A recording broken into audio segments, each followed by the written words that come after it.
Ngithi mina othulwela umuntu omnyama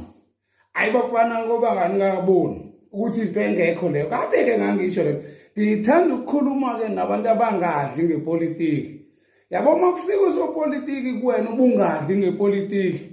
ethi ulwela umuntu omnyama hayi yabo leso slogan kade ngangisho ukuthi udoti ngicabanga ukuthi secacile ke manje kuvele noma kubani ke manje ukuthi into engekho leyo.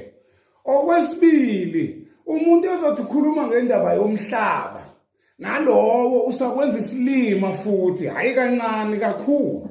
ngoba lento yomhlaba siyibonile eZimbabwe 95% wabantu ongasebenzi eZimbabwe ngoba bagqosha belungu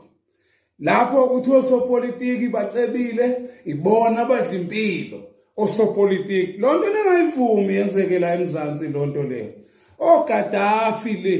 nabo badla imihlaba yabelungu kwathatha odokotela bakhona le koGaddafi ndiko Libya balethwe eSouth Africa imkhuba yosopolitiki abethu odokotela ingane zasemakhaya azisasebenzi manje kusebenza ingane zale koGaddafi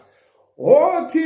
umhlaba wethu uhulumeni lo wenkululeko usuyithengile imihlaba eminingi kabi ayisetshenziswa abanye abantu bayitholile imali ngemhlaba bayidla yaphela bona uMalema laba baningi abantu batholile imihlaba bakwazi ukuyenza lutho uMalema kade edlelwe iplazi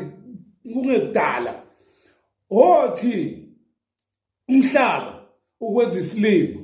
othi ulwela umuntu omnyama ukwenza isilima kwenza isilima bonke bathola imali ebelungwini bayithola imali phesheya bonke babe bezodlala kunina abanenza izilimi